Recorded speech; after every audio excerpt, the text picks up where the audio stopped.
High hello viewers welcome to NTV. This is Tarak. అంటే గత కొన్ని రోజులుగా టాలీవుడ్ని కుదిపేస్తున్న కేసు ఏంటంటే రాజ్ తరుణ్ అలాగే లావణ్య కేసు అనమాట. అయితే ఈ కేసు ఇప్పటి వరకు ఏంటంటే రకరకాల ట్విస్టులతో ఇలా సాగిందని చెప్తున్నారు. ట్విస్టులు మీద ట్విస్టులు అని ఇలా రకరకాల తమిళస్ మనం చూస్తూ ఉంటున్నాం, రకరకాల వార్తలు మనం చూస్తూ ఉంటున్నాం. అసలు ఈ కేసుకు సంబంధించి ఏం జరిగింది అనేది మనతో తెలియజేయడానికి లావణ్య మనతున్నారు. ఆవిడతో మాట్లాడే ప్రయత్నం చేద్దాం. హలో లావణ్య. అంటే ఇప్పుడు మీరు ఈ రోజు కేసు పెట్టారు, ఈ కేసు మీద చాలా జరిగినాయి, మీరు ఏమేమి ప్రూఫ్ సబ్మిట్ చేశారు ఏమేమి చెప్పుకొచ్చారు. బట్ కాకపోతే ఏంటంటే నా కాన్సెప్ట్ ఏంటంటే నేను తెలుసుకోవాలనుకున్నది ఏంటంటే ఫస్ట్ నుంచి కూడా ట్విస్టుల మీద ట్విస్టులు అనేది ఎక్కువగా వస్తుంది. అంటే మీరు ఫస్ట్ ఏం చెప్పారంటే ఆయనతో సహజీవనం అని చెప్పారు, తర్వాత పెళ్లి చేసుకుందా అని చెప్పారు. బట్ ఈ రోజు మళ్ళీ అబార్షన్ కూడా. అంటే ఇలా ఎవరన్నా ఆరోపణలు అనేది ఒకేసారి చేస్తారు, ఒకే రకంగా చేస్తారు కానీ అంటే మీరు ఎందుకు మధ్యలో ఆగుతూ రోజుకు ఒక ఆరోపణతో మీడియా ముందుకు రావడం అనేది జరుగుతుంది? ఏమంటే ఇప్పుడు ఇది బ్యాటిల్ అవుతుంది కదా. ఇప్పుడు అతనికి మొత్తం కథలో ఏం జరిగింది అన్నది 10 సంవత్సరాల జీవితం. ఇది ఒక నెల సంవత్సరం అయి ఉంటే అయిపోయింది ఇలా అని చెప్పేస్తాం. 10 సంవత్సరాలు చాలా జరుగుతాయి కదా. మరి అతను రికార్డింగ్స్ వదలడం లేదా ఫస్ట్ డే నుంచి కూడా నేను రాస్తాను పైన యాంటీగా అయితే లేను, నా మనిషి నాకు కావాలి అన్న దగ్గరే ఉన్నాను, వద్దని వదిలించుకుంటుంది అతను. అండ్ సెప్టెంబర్లో మాట్లాడిన రికార్డింగ్ ఏదైతే ఉందో ఇలా మేము గొడవ పడుతున్నది అతని ఫోన్లో రికార్డర్ ఆన్ చేసుకొని పెట్టుకొని అది దానిలో కూడా ముక్కలు కట్ చేసి బీపులు వేసి పెడుతున్నారు. అది పోనీ క్లియర్గా విన్నా సరే బూతులు ఉన్నాయి పక్కన పెట్టేయండి.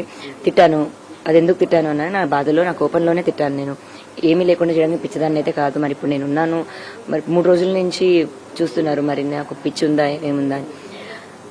అదే అంటే నా ప్రశ్న ఏంటంటే అది మీరు అందరికీ చెప్పారు, క్లారిటీ ఇచ్చారు. నా క్వశ్చన్ ఏంటంటే ఆరోపణ అనేది ఒక్కసారి చేస్తాం కదా, ఒకసారి ఏమో ఫస్ట్ పెళ్ళ అంటే మీ మాటను మీరే ప్రతిసారి దాన్ని ఓవర్ క్రాస్ చేసుకుంటూ వెళ్తుంటే ఏది నమ్మాలి ఏది నమ్మకూడదు అనేది ప్రజలకు కూడా క్లారిటీ ఉండాలి కదా.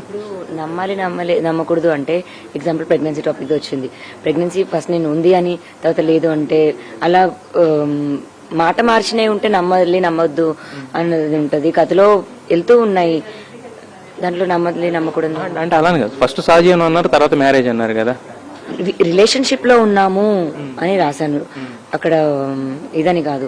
రిలేషన్షిప్ లో ఉన్నాము, మా రిలేషన్షిప్ లోకి ఇలా మాల్వి మల్హోత్రా అనే ఒక అమ్మాయి వచ్చింది, ఆ అమ్మాయితో ఇబ్బందులు ఉన్నాయి, అమ్మాయిని ఒక వార్నింగ్ ఇచ్చింది, థ్రెట్ అవుతుంది అన్నది ఉద్దేశం. అది కానీ సహజీవనము పెళ్ళయింది పెళ్లి కాలేదు అని కాదు. అంటే యాక్చువల్గా ఇప్పుడు మీరు పెళ్లి చేసుకున్నారని చెప్తున్నారు. యాక్చువల్గా ఒక పెళ్ళైనప్పుడు ఏంటంటే జనరల్ గా ఒక ఇండియన్ ఉమెన్ తెలుగు ఉమెన్ కి ఏంటంటే ఒక తాళిపొట్టు అనేది కాలిమెట్లు అనేది ఉంటాయి. బట్ మరి మీరు అసలు లేదు అన్న దగ్గర ఫస్ట్ 3 years వేసుకునే ఉన్నాను వాళ్ళ పేరెంట్స్ తో అంతా కూడా.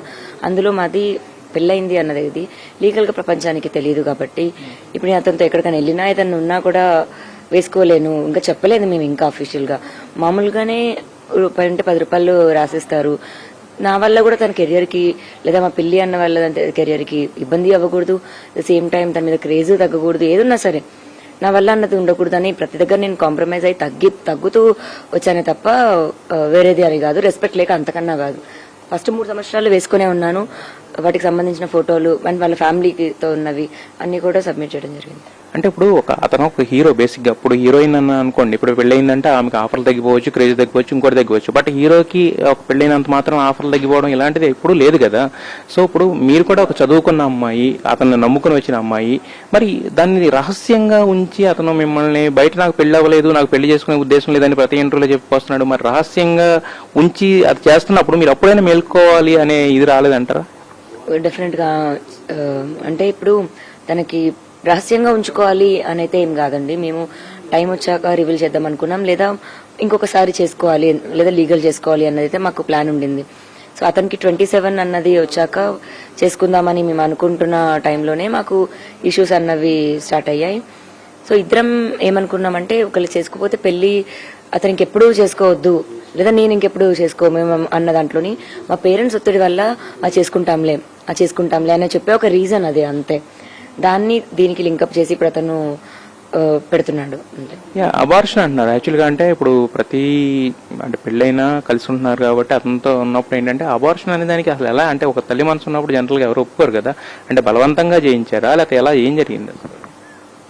ఏముండేది, కొంచెం సెన్సిటివ్ టాపిక్, నాకు అది మాట్లాడడం కూడా ఇష్టం లేదు. బట్ అంటే ఇప్పుడు బేసిక్ ఏంటంటే మీ మీద జనాలకి ఒక యాంగిల్లో అరే అమ్మాయికి అన్యాయం జరిగింది అనేది ఉన్నప్పుడు మీరు సెన్సిటివ్ టాపిక్ అని కొన్ని చెప్పి కొన్ని చెప్పకపోతే అప్పుడే వస్తుంది అనమాట ఇలాంటి ట్విస్టుల మీద ట్విస్టులు అని ఇంకోటని. ఇప్పుడు ఇప్పుడు మేము ఉన్నాము అన్న దగ్గర ఇప్పుడు తను భర్త అన్న దగ్గర ఎవిడెన్సెస్ చూపించాలి కాబట్టి ఈ రోజునైనా సరే మెడికల్ రిపోర్ట్స్ తీయడం అన్నది జరిగింది.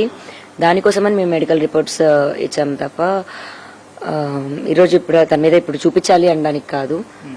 మరి మెడికల్ రిపోర్ట్స్ లో వైఫ్ ఆఫ్ అని తన పేరు రాయాలి ఉండాలి కాబట్టి చూపించడం జరిగింది. అయితే మీరు మొన్న ఒక వీడియోలో మాట్లాడుతూ నేను రాజ్ తరుణ్ వాళ్ళ పేరెంట్స్ తో కూడా మాట్లాడాను, నిన్ను మీరిద్దరు కలిసి ఉన్నప్పుడు మాతో అడగలేదు కదమ్మా, ఇప్పుడు మాతో చెప్పి విడిపోవడానికి, సో మాకు సంబంధం లేదని వాళ్ళు చెప్పేశారు అన్నారు. అంటే మీరు పెళ్లి అయిపోయింది, మీ పేరెంట్స్ వాళ్ళ పేరెంట్స్ ని కన్విన్స్ చేసినప్పుడు మళ్ళీ ఇదంతా ఎందుకు వచ్చింది? సంబంధం లేదు అని కాదు, మేము ఎలా చెప్పగలం అతనికి తన ఇష్టం అని అనగలం కానీ మేము ఎలా ఇది చేయగలము అని ఒక నిస్సహాయత స్థితిలో ఉన్నారు వాళ్ళు కూడా. మరి అదే మీరు రాజతరుణ్ ఫాదర్ని ఎందుకు కాంటాక్ట్ చేయలేకపోతున్నారు? అమ్మాయి అబద్ధం చెప్తుందా, మరి అమ్మాయి నిజంగా లేదా అని వాళ్ళని అడగండి. మరి అంత పెద్ద అయినా అంత మరి ఇప్పుడు హీరో ఫాదర్ కూడా అయిన మనిషి అబద్ధం చెప్తాడు అని అయితే అనుకోను. మరి మీరే కాల్ చేయండి ఒకసారి, అడగండి వాళ్ళని కూడా. అయితే యాక్చువల్గా మల్వి మల్హోత్రా అని మాట్లాడుతున్నారు. ఇంతకుముందు నిన్న మాట్లాడుతూ కూడా హరియానా అనే పేరు తీసుకొచ్చారు. అంతకుముందు చాలా మంది హీరోయిన్స్ తో ఎఫ్ఐఆర్ ఉందన్నారు. అంటే ఇంతమందితో ఎఫ్ఐఆర్ పెట్టుకున్నప్పుడు మన భర్త ఎవరన్నా బేసిక్ గా శ్రీరామచంద్రులా ఉండాలని అనుకుంటాం. బట్ ఒక అమ్మాయితో ఎఫ్ఐఆర్ ఉంటేనే మనం తట్టుకోలేము. 2-3 హీరోయిన్ల పేర్లు కూడా తీసుకొచ్చారు నిన్న మొన్నటి నుంచి. మరి ఇంతమందితో తిరుగుతున్నాడు లేకపోతే ఇలా ఉన్నాడు అని తెలిసిన తర్వాత కూడా దాన్ని అతను వదిలేయకుండా ఎందుకు మళ్ళీ రాజ్ తరుణ్ నేను తిరిగి వస్తే కాపురం చేస్తాను మొన్న కూడా అన్నారు. యాక్చువల్ నాకు కావాల్సింది రాజ్ తరుణ్ అని చెప్పేసి. అతను బయట అంతమందితో ఎఫ్ఐఆర్లు పెట్టుకున్నప్పుడు రేపన్నా కాకుండా పోతాడు కదా, మరి ఎందుకు అతను అంత కోరుకుంటున్నారు మీరు? తను అఫైర్ పెట్టుకున్నాడో, లేకపోతే తను ఇంకోతో గొడవ పెట్టుకున్నాడో, లేకపోతే దొంగతనం చేశాడో, లేకపోతే మంచి కానీ చెడు కానీ తనతోనే ఉండాలి అనుకున్నాను, తనతోనే ఉంటున్నాను నేను. ఒకవేళ అఫైర్ పెట్టుకున్నాను, కోపం రాలేదా ఎదురుగాలేదంటే వచ్చిన దగ్గర మాట్లాడాను వాళ్ళందరికీ, ఇలా జరుగుతుంది ఎంతవరకు కరెక్ట్ అని ప్రతి ఒక్కరితో కూడా పోట్లాడేదాన్ని ఎవరైనా సరే. అది కాకపోతే తెలిసి నేను ఉన్నానని తెలిసి రాకూడదు, ఎవరు ఇంకొక అప్పురం చెడగొట్టాలి అనుకోకూడదు. ఈ అమ్మాయి నేనున్నానని చెప్పినా సరే, అంటే మిగతా వాళ్ళకి నేను చెప్పాక వాళ్ళందరూ వాళ్ళు స్టెప్ బ్యాక్ తీసేసుకున్నారు. ఇప్పుడు ఎవరితో నాకేమీ ఎనిమిషిప్ లేదు, ఎందుకంటే ఒక్కొక్క టైంలో వాళ్ళకు కూడా ఒక బ్రేకప్ తర్వాత life has to move on కాబట్టి ఇంకొక రిలేషన్షిప్ అన్నది ఉంటుంది. ఎవరి లైఫ్ లో వాళ్ళు బిజీగా ఉన్నారు. ఈ పర్టికులర్ ఉమెన్ అయితే మరి వదలకుండా మరి నా మనిషిని నా దగ్గర నుంచి దూరం చేస్తుంది. సరే ఫైనాన్షియల్ గా తీసుకుంటుందా, పోతే పోయిన డబ్బులు సరే సినిమా అయిపోయాక పోతుందేమో అనుకున్నాను, పోవట్లేదు. ఛాలెంజ్లు చేస్తుంది, బెదిరించింది, నన్ను రిస్కుల్లో పడేసింది. ఇప్పుడు మేము కొట్టుకు చచ్చుకునేలాగా కూడా అయినా ఇంత జరిగినా మరి అమ్మాయి ఎందుకు వదలట్లేదు? కాదండి, మీరు ఇప్పుడు ఈ అమ్మాయి గురించి మాట్లాడుతున్నాను. ముందు కూడా మీరు అన్నారు చాలా మందితో ఎఫ్ఐఆర్లు ఉన్నాయి, నేను చెప్పగానే వెళ్లిపోయారని చెప్తున్నారు. ఎవరికి లేవు, ఏ మనిషికి లేకుండా లేవు, అందరికీ ఉంటాయి. అది ఓపెన్ ఫ్యాక్ట్. కొంతమంది తెలిసి చేస్తారు, కొంతమంది తెలియకుండా చేస్తారు. బట్ చేశారని వదిలేసుకుంటూ పోతే ఇంకా ఏం చేయను. అలానే అంత ఇప్పుడు ఒక ఎఫ్ఐఆర్ అంటే పోనీ ఏదో ఒక జస్ట్ ఎమోషనల్ దీంట్లో అయ్యడానికి వచ్చారు. ప్రతి సినిమాకు మీరే చెప్తున్నారు ఒక 4-5 మంది ఉన్నారు, వాళ్ళు స్టెప్ బ్యాక్ అయ్యారని చెప్పేసి. మరి అంతమందితో ఎఫ్ఐఆర్లు పెట్టుకున్న మనిషిని మీరు ఎలా నమ్మారు? ఎలా నమ్మి ఇంత దూరం ఇన్నేళ్లు పాటు కాపురం చేశారు? ఎంతవరకు తీసుకొచ్చారు? Love suppose to be unconditional అని నేను అనుకుంటాను. అది ఒక కండిషన్ తో నేను అతన్ని ప్రేమించలేదు. కరెక్టే, నేను కాదన్ను. ఒకరు కొట్టి మార్చుకుంటారు, ఒకరు తిట్టి మార్చుకుంటారు. నేను గొడవ పడి అయినా సరే ఇదే ఆ గొడవ పడ్డదానికే కదా ఇప్పుడు అతను తప్పు పట్టి చూపిస్తున్నాడు ఆల్రెడీ. అంటే మీ పాయింట్ ఏంటంటే ఇప్పటి వరకు అట్లీస్ట్ సినిమా అయిపోయిన తర్వాత వాళ్ళు ఎప్పుడు అంటే వెళ్ళిపోయారు, ఈ అమ్మాయి వెళ్ళట్లేదు అనేది ఒక్కటే మీ పాయింట్? నన్ను అబాండన్ చేశాడని పాయింట్, నన్ను తప్పుడు దాన్ని చేశాడని పాయింట్, నేను తప్పుడు దాన్ని చూపించడానికి ట్రై చేశాడు. ఇంకా జరుగుతూనే ఉన్నాయి. అది ఆల్రెడీ అప్పుడు జరుగుతుంటేనే మా కొట్లాటే ఆడియో రికార్డింగ్. కాకపోతే అందులో నన్ను మాట్లాడినాడు. ఇప్పుడు ఇతను ఏమి నన్ను ఇది చేయకుండా మాట్లాడకుండా ఏం కాదు, ఇతను చేశాడు. మొన్న కూడా నేను ఫస్ట్ డే కూడా ఆ అబ్బాయి పైన ఏదో చెడుగా చూపించాలి అని అయితే నేను అనుకోలేదు. కానీ ఇంకా అతన్ని నేను చూపించేలాగా చేశాడు కాబట్టి ఇంకా నేను చూపిస్తున్నాను. ఇంకా మనిషిని వద్దు అనుకుని బతకాలంటే నేను అనుకోలేదండి అలా. సరే అందరం చేస్తాము, సరిదిద్దుకొని మళ్ళీ బతకొచ్చు, అలా బతకడానికి కూడా ఆప్షన్స్ ఉన్నాయి అని కూడా అతను కూడా ఒక థాట్ రావాలి. అది ఎప్పుడు వస్తుంది? అవతల జిడ్డు వదిలితే ఆలోచన వస్తుంది. మరి ఆ జిడ్డు వదలడానికి నాకు ఏమైనా సహాయం చేయండి, ఆమెను పొమ్మనండి. అమ్మాయి ఇలా కరెక్ట్ కాదు, మరి ఇంకో ఆడదానికి నువ్వు కూడా చెయ్యొద్దు, నువ్వు పో. సరే నీ సినిమా అన్నావా, నీ సినిమా అయిపోయింది, నీ షూటింగ్ అంటావా అయిపోయింది, ప్రమోషన్ అంటావా అయిపోయింది, ఆ మనిషితో ఏం పని నీకు, ఎందుకు పట్టుకున్నావు అని ఏ ఒక్కరు కూడా మరి అటు సైడ్ వెళ్ళట్లేదు. నేను పెట్టింది ఒక కేసుది, మరి అది అటు వెళ్లకుండా తిరిగి నా వైపు నా కేసు గురించి వచ్చి ఇటు డైవర్ట్ అవుతుంది తప్ప మెయిన్ ఆవిడ ఏ ప్రకంగా ప్లాన్ చేసిందో ఆ ప్రకంగానే వెళ్తుంది. ఇక్కడ ప్లాన్ చేయడం కాదు. యాక్చువల్గా మీరు ఏం చెప్పారు, ఫస్ట్ ప్రజలు మీడియా ముందుకు వచ్చింది మీరే, ఫస్ట్ స్టార్ట్ చేసింది మీరే కదా యాక్చువల్గా. దాని తర్వాత రాజధాని అనే వ్యక్తి రియాక్ట్ అవ్వడం అనేది జరిగింది. మరి ఇప్పుడు మల్వి మల్హోత్రా అంటే ఇప్పుడు ఇంకా సినిమా కూడా రిలీజ్ అవ్వలేదు, వాళ్ళకి సినిమా రిలీజ్ డేట్ అవ్వలేదు. అంతకు ముందు రోజు నేను వాళ్ళని ఇంటర్వ్యూ చేయడం జరిగింది వాళ్ళిద్దరిని కూడా. సో మరి అంటే ఏ రకంగా మీరు ఈ టైంలో అతను ఏమన్నాడంటే సింపుల్ గా మా సినిమా రిలీజ్ అవుతుంది కాబట్టి ఇప్పుడు నా చేస్తే ఇలా చేస్తే నేను బ్యాడ్ అవుతాను, లేకపోతే నా కెరీర్ కి ఎఫెక్ట్ అవుద్ది, లేదంటే నన్ను బ్యాడ్ చేయడానికి అని చెప్తున్నాడు అతను. ఇప్పుడు నేనే ఫస్ట్ వచ్చాను అంటే మనం కేసు పెట్టాలి కాదండి. కేసు పెట్టినప్పుడు అఫ్ కోర్స్ వస్తుంది, కేసు పెట్టినప్పుడు అఫ్ కోర్స్ వస్తుంది కదా. కేసు పెట్టిన తర్వాత ఇంటర్వ్యూ ఒకటి ఇవ్వడం జరిగింది. చాలా ఫాస్ట్ గా అయిపోయాయి. ఇప్పుడు మేము రిలేషన్షిప్ లో ఉన్నామా లేకపోతే అమ్మాయి పైన ఎవిడెన్సెస్ లా 6 months నుంచి నేను ప్రిజన్కి వెళ్ళిన తర్వాత నేను కొత్త ఫోన్ వాడడంతో పాతవన్నీ కూడా పోయాయి. సో లాగిన్ అయ్యి ఇటు తీసుకోవాలి, ఆ బ్రీత్ కూడా నాకు ఇవ్వకుండా అన్ని మీడియా ఛానల్స్ వాళ్ళు కూడా ఫోన్ చేయడం జరుగుతుంది. ఇటు వీళ్ళని మాట్లాడుకుంటూ అన్ని నేను గ్యాదర్ చేయడానికి కూడా టైం పట్టింది. ప్రాపర్ గా ఇప్పుడు అన్ని ఇచ్చాము. అండ్ ఆ అమ్మాయి పైన మూవీ ప్రమోషన్ అంటే ఓన్లీ సినిమాది అయితే ఇప్పుడు మీరే అన్నారు ఇంత అబ్బాయి తిరిగి చేసినా సరే యాక్సెప్ట్ చేస్తున్నావని. మరి అంత చేసి నేను ఏమీ లేకుండా ఇప్పుడు చేస్తానా, పోనీ వాళ్ళ సినిమా పరువు తీయడానికి చేస్తానా? ఆ ఒక్క ఇది ఉంటే జనాలకి నా పెయిన్ అర్థం అవుతుందేమో. సరే, ఇప్పుడు మీరు కేసు కూడా పెట్టేశారు. ఇది ప్రూవ్ అయితే కనుక రేపొద్దున రాజధాని జైలుకి వెళ్ళాలి. లేదు ఇప్పుడు మీరు రాజధాని దిగి వచ్చి కేసు వెనక్కి తీసుకో, మళ్ళీ మనద్దరం కలిసి ఉందాం అంటే కనుక మీరు వెనక్కి తీసుకోవడం రెడీగా ఉన్నారా? అతను యాక్సెప్ట్ చేయడం రెడీగా ఉన్నారా? లేదంటే he has to be in the prison అనేది మీ పాయింట్?